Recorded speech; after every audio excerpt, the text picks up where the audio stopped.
Hi, my name is Frank White and welcome to part 2 of the YN 85mm f1.8 prime lens review. Now, as I said in part 1, this lens does look a lot like the Canon version of the lens, except for I don't have a lens hood for the Canon version, so I am going to take the lens hood off and put it away. It's a little windy out here, so bear with me on the wind noises. I don't have a dead cat for my mic, so hopefully that won't become an issue. So let me just put the lens hood away, just out of shot of the camera. And now let's look at the two lenses. Okay, can you look at these two lenses and tell which is which one is the Yongnuo and which one is the Canon version without actually seeing the names? So I'm just going to kind of show them. They do look a lot like clones. I can tell you that the fatter one, which is this one, is the Yongnuo one, and the one that's not so fat is the Canon version. They both have about the same amount of weight to them, and I have been able to take some pictures and look at them, and quite frankly, in my opinion, the Yongnuo does hold up image-wise to the Canon, but the Canon version absolutely has a slight edge on the Yongnuo in the corners. The other thing that I can tell you about this lens is that I noticed that the color shift of the two lenses is slightly different, where images that I make with the Canon straight out of the camera is a tad bit warmer, but we get so much control in post that I don't consider that an issue at all. So let's take some pictures of this old barn and this old wagon and see if we can spot the differences in the images. Okay, so first I am going to mount the Canon lens. I'm going to use manual settings. Okay, so I'm shooting at I'm going down to f1.8 with a shutter speed of roughly 2000, ISO 100, and autofocus. And let me just choose a better autofocus point. And that one is made with the Canon. Now, I really don't have good light out here at all. I've got half of the wagon in shadow, or a portion of the wagon in shadow, and some of the wagon in full sun. The sun is dropping in the sky, so the sun does, to my eye, have somewhat of a yellow, warmish tint. I'm not actually in the golden hour, but this is not good light for pictures, but it's probably good light for the purposes of testing two lenses against each other. Now, I'm going to switch and make the same image. Well, I let so much time pass by between the images that I'm going to remake the image. So this is the Canon image. And the only thing that's auto is the focus. And I'm holding both lenses in my hand because I want to keep the images consistent. And this one is the Yongnuo 85mm. Both of them at 1.8. Okay, so just looking at the back of I need a loop here. I need a loop to go on the back of this thing so I can see in situations like this. But just a quick review, my shadows look like my shadows look really dark. So I am going to remake the image with it being a stop over. Okay, just to bring out the shadows, hopefully without blowing out the highlights. And I want to do the same thing with the Canon lens without changing a thing on the camera except the autofocusing. Awesome. Okay, so I'm gonna move about and make a couple more images. So I'm taking pictures of the wagon from different angles just to test this lens out, the comparison. And right now I've got the Canon 85mm f1.8 mounted, and I am shooting at f1.8 at 3 stops, 1/3 of a stop over. So I just made that image and it looks good. And make sure that I'm using autofocus. So I'm gonna switch and make the same image with the Yongnuo lens. And this same image, 2/3 of a stop over, because I'm shooting in the shade. And so I'm not relying on compensating. I'm doing manual exposure compensation, but let's see. So what I have is 2 nice looking images. So as soon as I load them into Lightroom, then we'll look at the edge to edge sharpness. But let's test how well these images shoot into the sun. Okay, so I'm got the camera now pointed almost directly into the sun. In fact, the sun is right here. So if this is 12 o'clock, then this is about 11 o'clock, okay? So I'm shooting at about 11 o'clock, and I'm gonna make the first image with the Canon. Set that one as my baseline. Awesome. All right, so I can actually see the light coming through. I can see the light in the lens, so I don't expect this to be a sharp image at all, and it's not. So this image is out of the Canon is pretty much unusable. But let's just see what it looks like out of the Yongnuo 85mm also. And wow, there's a world of difference between the 2 images. But needless to say, shooting at this angle, I've got simply just too much light coming in to the lens for both.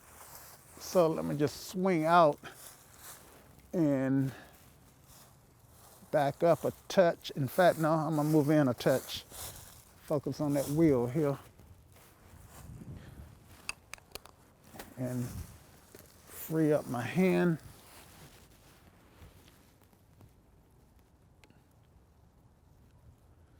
Okay. And I can still see light at the lower right hand corner in my lens. And let's do the Canon first. Use that one as my baseline.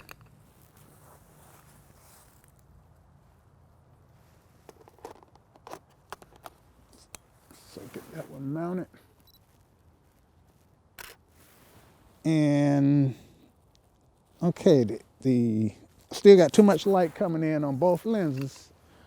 But let's just make the same image with the Yongnuo. And let me tighten up a little bit because my tripod moved just slightly when I changed lenses. Okay.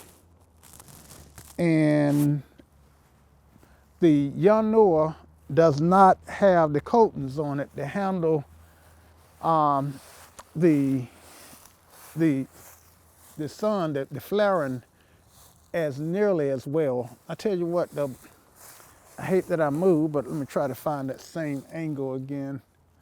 So I think you want to know how this lens look if I use the lens hood. So let me just put the lens hood on it, and let's see if that does make it any better.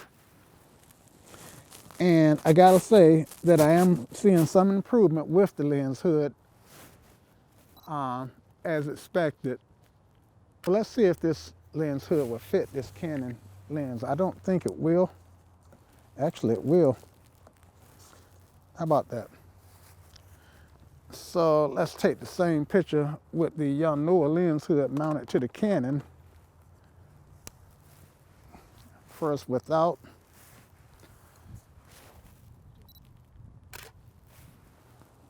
And now with.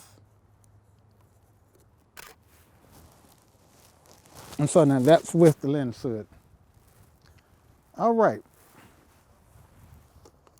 One thing that I would say that is fair to conclude is that if you are shooting into the sun with the Yongnuo, it is not going to handle the sun very well. So it's probably a lens that's more suited to a controlled lighting environment.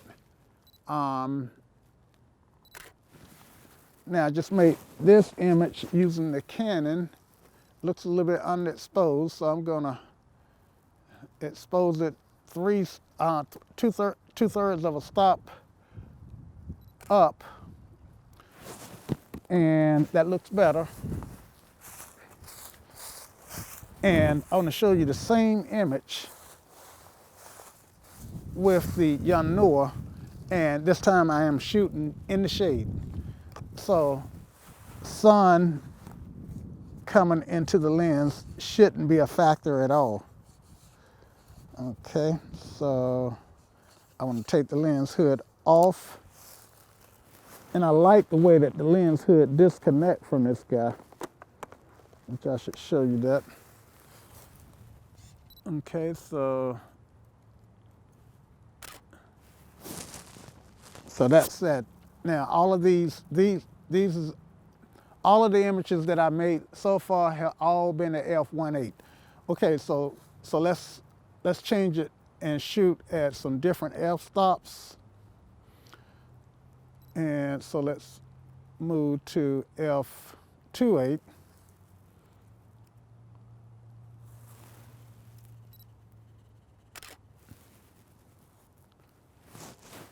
That was with the Yongnuo.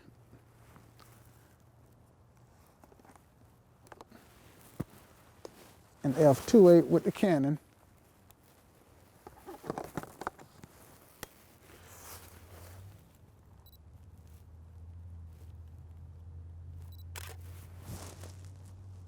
Okay, and that looks good. And let's check f5.6.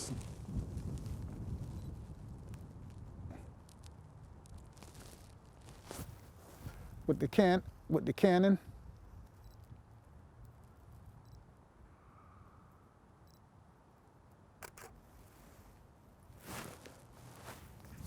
And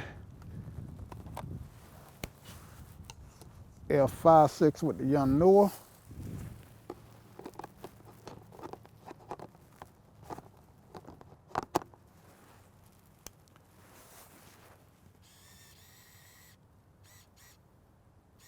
Now the Yongnuo seems to be having trouble locking focus because my focus point is actually just the green portion of the wagon. So let me just change the focus point to something that has a little bit more contrast. And it locked. Okay. And now let's just double and go to f11. I'm shooting actually at 1/4 of a second.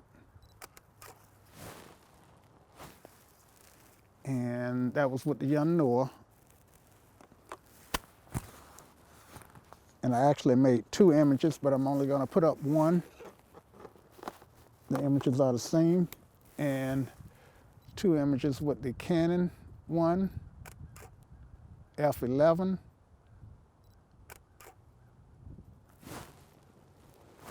and there you have it. Now, one thing that I do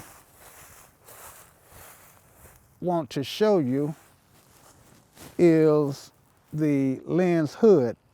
I do want to show you how the lens hood fit onto the lens, because I think it's nice the way that they have it. There are some teeth that when you mash it, they retract back. So when you lock it onto the lens, they lock into the grooves, and they actually do a really good job of holding. Now, you say I'm not trusting well, I guess I can trust the teeth, but then to hold it. But now watch when I depress the buttons, and I think this is really cool, because I can't tell you, well, sometimes with the older lens hoods, they will fall off just by bumping them against something. And as I mentioned earlier in this video, that it does fit the Canon lens too. So this lens hood is a great addition to your kit. And I'm glad the Yongnuo did include this lens hood as part of the kit for this camera.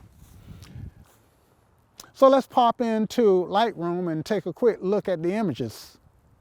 I've got the images pulled into Lightroom, and I'm ready to review them with you. Okay, so let's get started with these 2 images, which were made with the Canon and the Yongnuo lenses at f1.8.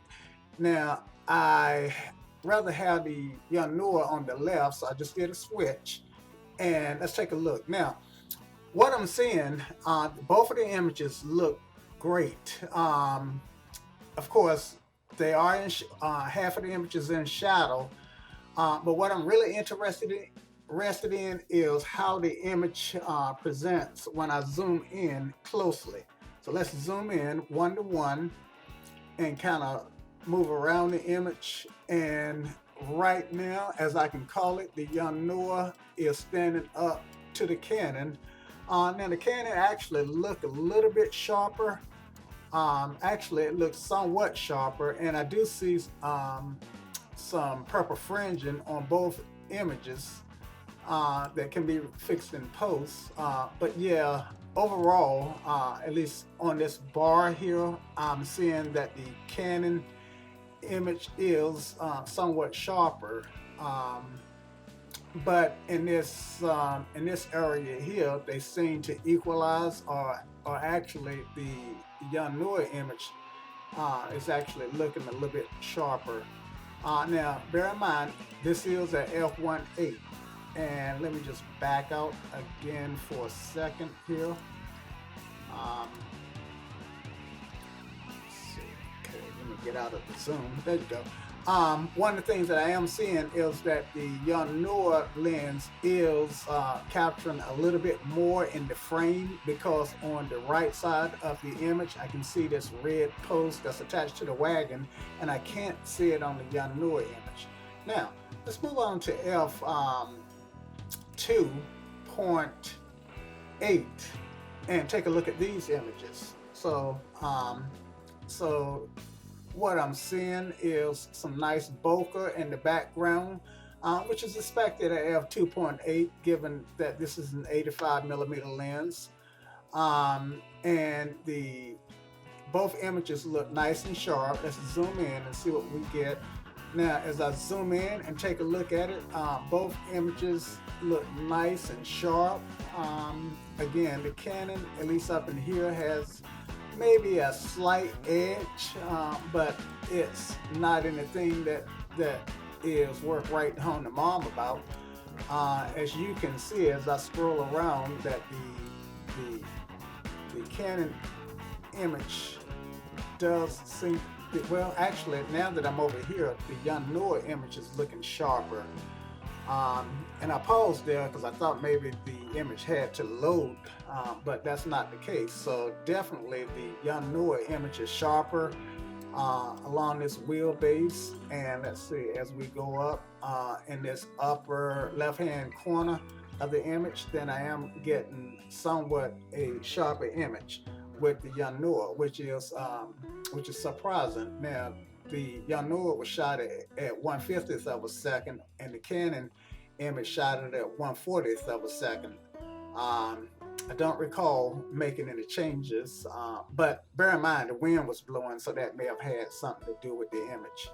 Okay, so let's check the images at 5.6, and let's do the swap with the Yongnuo on the left again. And again, I don't see as much bokeh in the background, which is what I expect. And let's zoom in and see what we got at f5.6. And again, the Yongnuo is sharper. The wheel, I can see a lot better detail in the wheel. Now that could be, well, it shouldn't be misfocusing, but well, it could be.